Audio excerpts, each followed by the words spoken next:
ఓం శ్రీ గణేశాయ నమః. Welcome to my channel. ఈరోజు నేను పనసకాయ మసాలా కూర చేసి చూపిస్తానండి. దానికి కావలసిన పదార్థాలు: పనసకాయ ముక్కల్ని పసుపు ఉప్పు వేసుకొని ఒక 10 నిమిషాలు ఉడకబెట్టుకోవాలండి. దాని తర్వాత వాటిని ఒక బౌల్లో తీసుకోవాలండి. దాని తర్వాత నేను దీనికి కావలసిన మసాలాని తయారు చేస్తున్నానండి. పనసకాయ కూరకు కావాల్సిన మసాలా తయారు చేస్తున్నానండి. అంటే ముందుగా ఉల్లిపాయ ముక్కలు, తెల్లుల్లి, అల్లం ముక్కలండి. మూడింటిని ఆయిల్లో ఫ్రై చేసుకుందాం.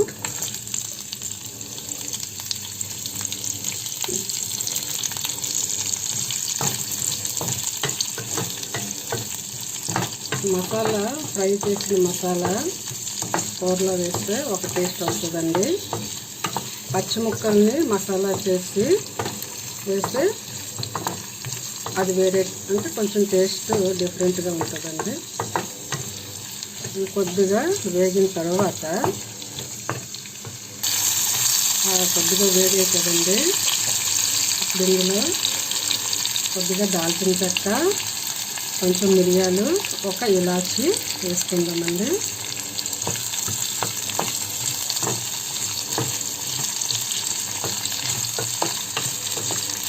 కొంచెం ఫ్రై అయ్యాక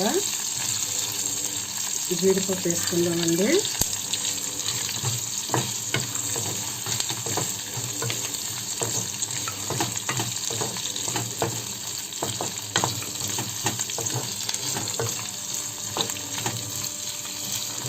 వాటిలో కొంచెం గసగసాలు వేసుకుందామండి.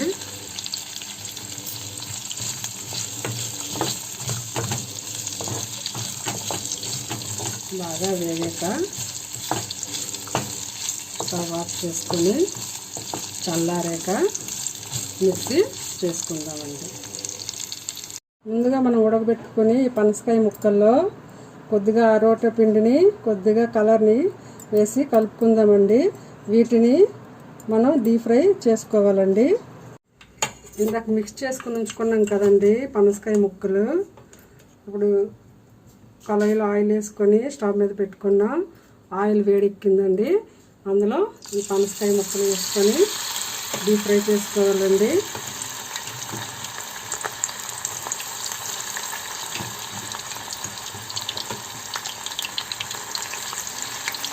అరటి పిండి ఎందుకు కలుపుతామంటే ముక్కలు ఫ్రై అయ్యేటప్పుడు విడిపోకుండా ఉంటాయండి.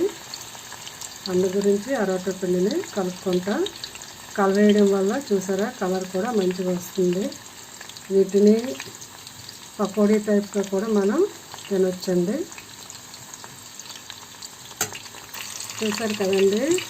ఇలా ఫ్రై అయ్యాక వీటిని ఒక బౌల్లో తీసుకుందామండి.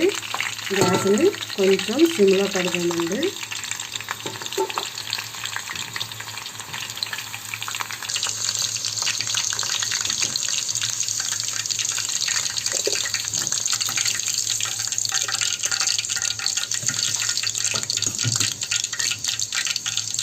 ఇలా తీసాక మళ్ళీ కొద్దిగా ముక్కలు వేసుకొని ఇలా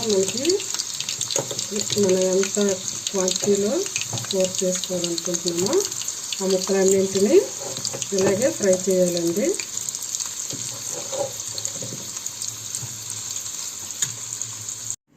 ఇవ్వండి, ఇందాక ఫ్రై చేసుకునే ఈ మసాలాని మిక్సీ చేసుకున్నామండి. ఈ ముక్కల్ని ఫ్రై చేసుకున్నాం. అలాగే ఉల్లిపాయ ముక్కలు, మిరపకాయ ముక్కలను కట్ చేసుకుని పెట్టుకున్నాం. వీటిని ఇప్పుడు వండే విధానం చూద్దాం. స్టవ్ పై కళాయి పెట్టుకున్నామండి. అందులో ఆయిల్ వేసుకున్నాం. ఆయిల్ వేడెక్కింది. ఇప్పుడు పచ్చిమిరపకాయలు, ఉల్లిపాయలు వేసుకున్నామండి.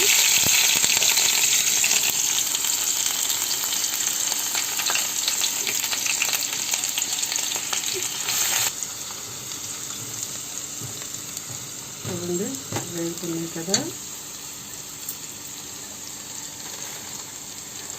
ఇందులో పేస్ట్ పచ్చ కొద్దిగా వేద్దామండి. తేజ్పత్తా వేయడం వల్ల మంచి వాసన అనేది వస్తుంది.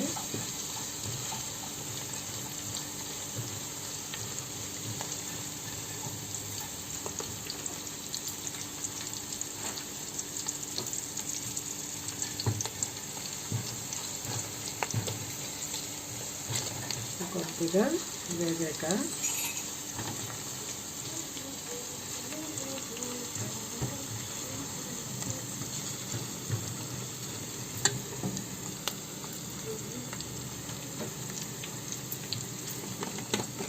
రుచికి సరిపడే కారం వేసుకుందామండి.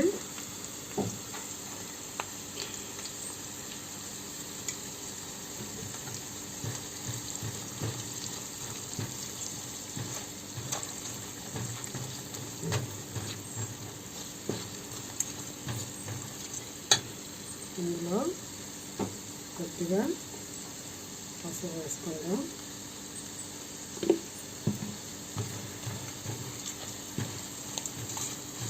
ఇదే కదండి ముందుగా తయారు చేసుకున్నాం కదా ఈ మసాలా ముద్దని ఇలా వేసుకోవాలండి. వచ్చినాగా ఇది కొంచెం టైము పడుతుందండి వేగడానికి.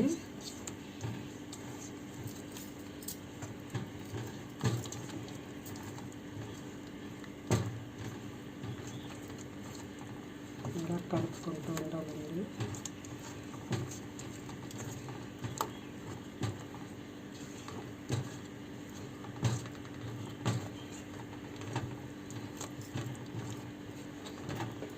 అన్నీ గ్యాస్ సిమ్లో పెట్టుకొని ఒక 5 minutes ఉంచుదామండి. దానిపైన మూత ఉంచుకుందాం.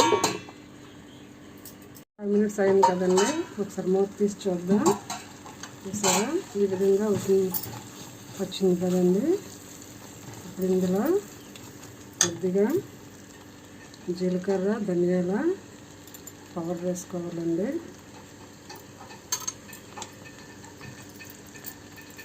అలాగే మీట్ మసాలా 1 స్పూన్ వేసుకోవాలండి.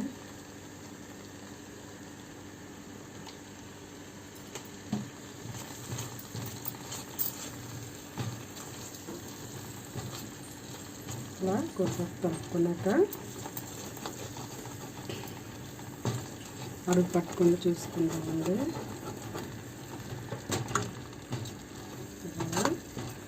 వేగింది కదండి. ఇప్పుడు ఇందులో ముందుగా వేపుకున్న ఈ పనసకాయ ముక్కలు వేసుకుందాం.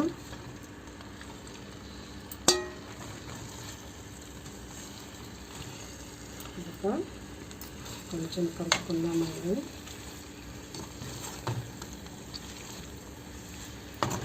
మొత్తంలో మిక్స్ అయ్యేలా కలుపుకోవాలండి.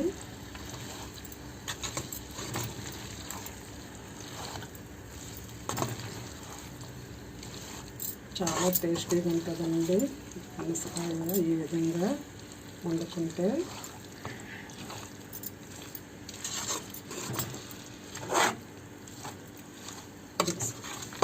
చూసారు కదండి, బాగా కలుపుకున్నాం కదా. ఇందులో ఇప్పుడు కొద్దిగా వాటర్ని యాడ్ చేసుకుందామండి.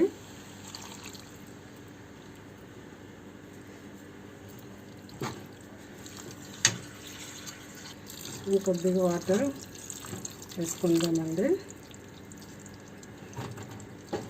చూసారా గ్రేవీలా వచ్చింది కదా.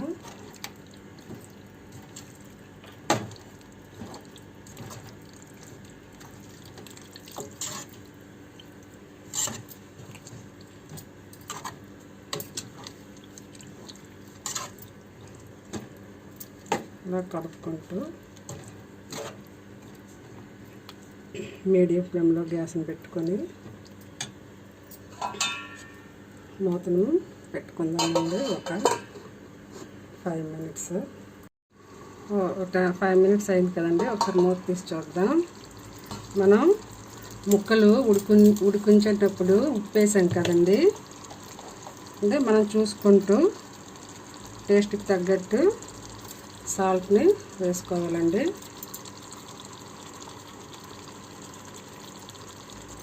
వేసుకొని కలుపుకొని అలా ఒక 5 మినిట్స్ గ్యాస్ని సిమ్లో పెట్టుకొని పైన మూత పెట్టుకుందామండి. 5 మినిట్స్ అయిపోయింది కదండి, చూద్దాము. చూసారు కదా ఎంత మంచిగా ఉన్నదో. ఇప్పుడు స్టవ్ని ఆఫ్ చేసుకుందామండి.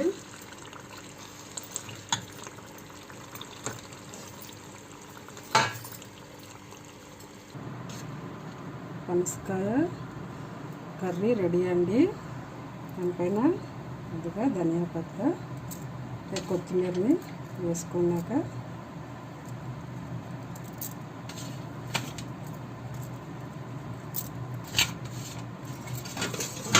కదండి నేను చేసే ఈ వంటకం ఎంత టేస్టీగా ఉంటుందంటే చాలా టేస్టీగా ఉంటుందండి. ఇది మీరు కూడా మీ ఇంట్లో ట్రై చేయండి. నేను చేసే ఈ పనసకాయ కర్రీ మీకు నచ్చినట్లయితే మా ఛానల్కి సబ్స్క్రైబ్ చేయండి, లైక్స్ చేయండి, షేర్ చేయండి.